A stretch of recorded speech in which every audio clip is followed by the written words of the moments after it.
Taurus Rising. Welcome here to Soul Passages Astrology. My name is Georgia Dempsey and I'm your astrologer, and I am thrilled that you stopped by to hear about your March eclipse report.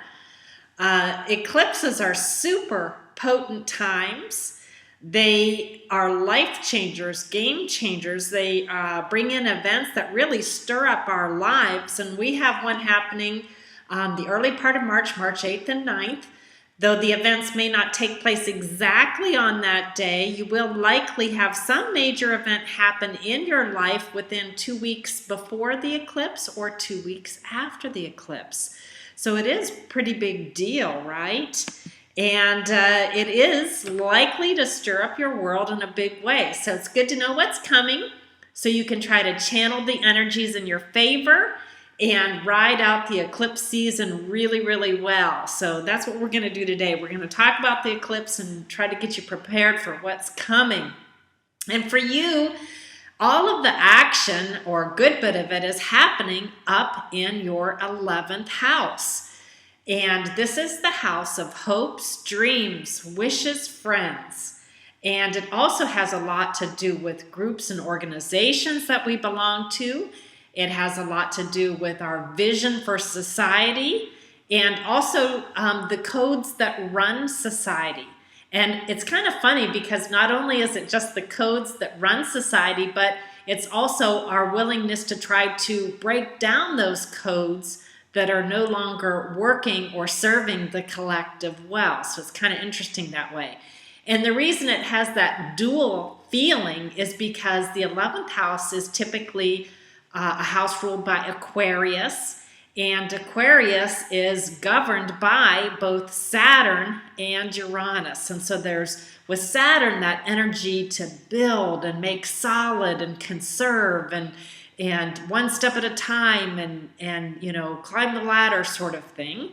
And with Uranus, it's exactly the opposite. It's a desire to break down, to tear apart, to let in the new, to bring in the exciting, to change things up, to listen to a higher voice, to be a maverick.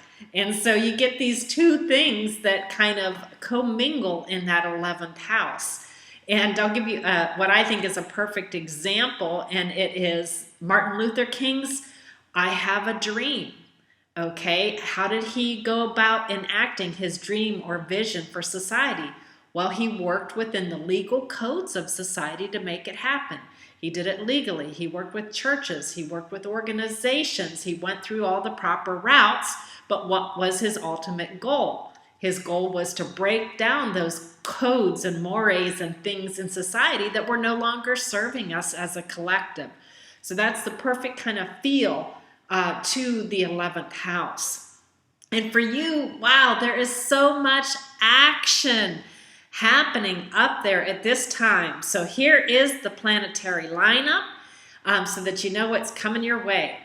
So we have all of these planets in Pisces in your 11th house. That is Mercury, the planet of communications, Neptune, which is a higher octave of Venus. We have a dwarf planet called Ceres, which is all about nurturing and caring for ourselves. We have both luminaries, the sun and the moon, so it's a powerful new moon phase, also called a total solar eclipse. Chiron, the wounded healer, who is a centaur, and the south node of the moon, which is currently running retrograde. So that's a lot of stuff going on. So when I take a look at this, I come up with thoughts of, okay, with Pisces there, in Mercury in Pisces, it's a need to have some heartfelt talks with people, possibly long-term lovers, friends, organizations that you work with. and a willingness to share feelings and emotions on a very deep level, and to be very clear and concise with what you're saying, and to be straightforward and get to the bottom line of whatever's going on, and not to wear rose-colored glasses. And I say that because sitting right next to that planet of communications is Neptune. And though Neptune can have a very soul-filled feeling to it, it also can bring fogginess and unclarity and sometimes deception and lies. So, there's a need to get to the rock bottom truth of whatever is happening in your world, and to be, very perceptive when you're listening and speaking, that you're both saying your truth and hearing the truth that others have to say. Partly this could also be, you may also have a real vision for the future. Maybe it's a personal vision for yourself, maybe it's a vision for a business that you own, or maybe it is just also a great vision for society and the way you would like things to be. And that can be that ideal that you are thinking of, or an ideal organization. But somehow or other, that feeling of ideal, you're going after the ideal, but it may be hard to be realized. All right, so also we have both the moon and sun there, and at times during the eclipse is going to happen roughly around 5 p.m. on March 8th, but it'll go into the 9th, and again, you're going to feel the energy a couple weeks either side anyhow. But at times during this eclipse, Chiron, that wounded healer, is going to conjunct both your sun and your moon. And so this could be a little bit of a feeling of, when it hits your sun, have you been running yourself raggedy trying to reach long-term goals? And, are you just wearing yourself out? That's one question I have. And if so, you need to take time for yourself to rest, heal, and rejuvenate. Also, to get very realistic about what is possible. Again, you may be striving for that ideal, but if you don't have the financing or the backing or support of others, maybe you need to scale back on plans a little bit. Those are some of the thoughts that come through for me with that. And, are you feeling any kind of hurt or woundedness regarding friends or organizations? And if so, what can you do to get beyond that? And again, I come down to the need for heartfelt talks with people, a need to understand what their values are, a need to understand the limitations you might be facing and why you're facing it. All of these are really good ways to use this energy right now.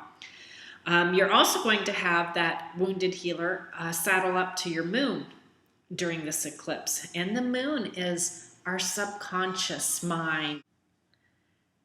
The moon is also about our habit patterns, our emotions, our gut instincts, just how we feel about things. And so right now, you're probably going to be really sensitive to the undercurrents of things being said amongst your group of social friends, amongst organizations that you belong to, possibly lovers, long-term business partners, financial backers, all of these sorts of things. And you need to really pay attention to what it is that you're hearing, and also trying not to react, from an old wounded place if you have that script in your head, but rather just to hear what they're saying, recognize that you have values, but they also have values too. And if it's causing some sort of slowdown or halt in one of your projects, just that there is a reason for that, and that everything will happen in good time. So that's the thing to remember, is all things in good time.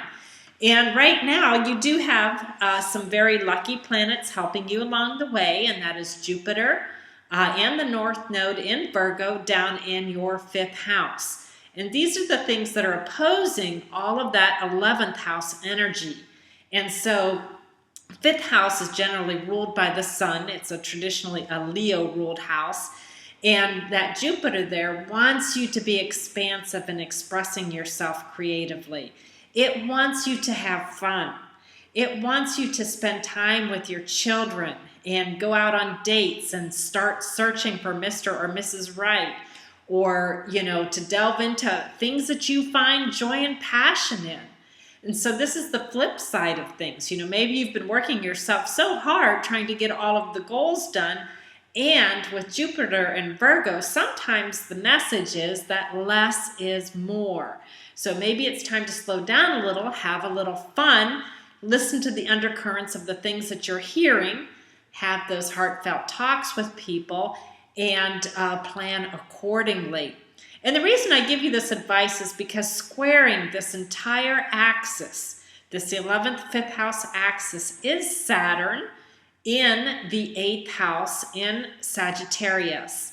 And it's not an exact square, but, well, it's pretty doggone close, pretty close. So you are going to feel this energy pretty strongly. And so when you have Saturn in the 8th house, you're going to feel restrictions when it comes to other people's money. Restrictions with taxes, with loans, with inheritances. Sometimes you may be coming to the hard truth of what it means to share finances with another person. Maybe you're coming to some hard truths about the fact that you value one set of things and maybe somebody you've been dating values another set of things. That's another possibility. I mean, some people want to make $1 million and have a big yacht and a big car and be retired at age 40. And along comes Miss, sexy Sagittarius that you're dating. And her vision of the world is let's work seasonal jobs and backpack through Europe. And maybe in time you discover that your long-range plans aren't one and the same, and that you don't have the financing to carry things out. So anyhow, some adjustments need to be made. And, if you do find that you're having a value issue with someone that you're close to, well, you're going to have to sort that out. And, it's possible that with Jupiter down there in the 5th house, you may be on a quest searching for Mr. or Mrs. right now. And if so, that's okay. If you don't have the right person, my encouragement is to keep seeking that. Not that this is exactly what's going to happen, but it could be happening for some of you. And that's okay. Better to find that stuff out now, right? The other thing, too, I would say is it is a great time for you to pour energy into any creative projects you have. Maybe you are feeling restricted when it comes to joint financing, but what can you do kind of behind the scenes with your creative energy that will continue to keep things moving forward at a nice steady pace, but won't cost a lot of money? So that's another thought.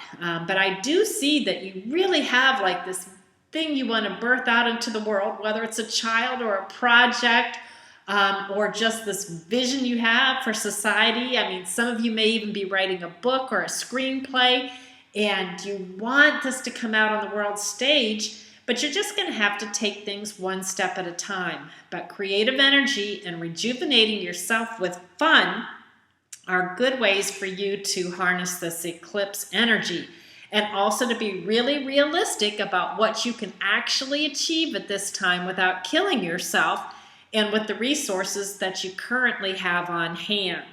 So those are some of the things to keep in mind as we go through this eclipse season. And just know, I know Jupiter is retrograde till May 9th, so you may not see quite as many blessings come in as you would like, though there's still kind of a protective hand here. When it goes more direct later on, things should get a little easier, but you're also going to have Saturn up in that 8th house for over another year. And so that those restrictions on the financing are likely to be in place for a while right now. So you might just have to operate on a shoestring. The other thing you could do is set the seeds for how do I meet these financial goals or the goals that I have by restructuring our joint finances. That would be a perfect way to deal with this eclipse energy, by working with those people you're close to and saying, how can we tighten our belts so that we can do what it is we want to do? And some of it may be, hey, we want to have a kid. That could be part of what's going on here. Most definitely. You've got Juno and Scorpio in the 7th. You've got Mars up there in the 8th. You could be thinking about having a kid, but then you're starting to go, whew, can we do it? Do we have the money to do it? And if so, if you say, no, we don't right now, All right, what can you change so that you can get yourselves more rock solid when it comes to finances? All right, now one thing I will say with Jupiter down there in the 5th is you may have a desire to gamble with money or resources to get the big payout for what it is you want. And I would say that's not a good way to use this eclipse energy.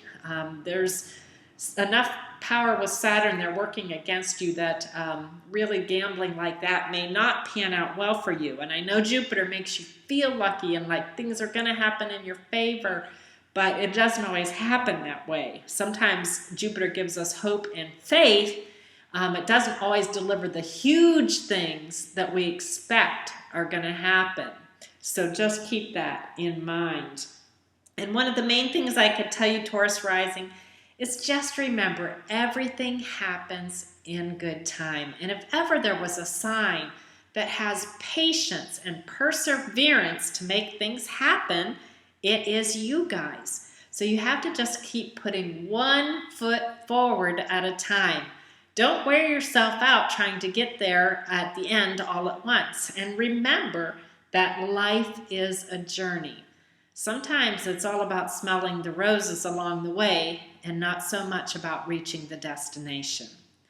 Now, if any of you happen to have any major crises happening in your life at this time and you would like a more detailed reading in alignment with your planets, feel free to give me a call. I am going to continue my special till March 1st, and that is a 1-hour reading for $50. So if you really feel like you need some advice moving forward, give me a call. Information is at the front of the video. And dear world, I want to hear from you. I want to know how this forecast went down for you. Did it fit your life? What happened in your world? Did the advice make any difference for you? Tell me what's going on. I want to hear all the juice. So please feel free to comment. If you like the video, give me a thumbs up and subscribe to my channel. Peace, blessings, and namaste.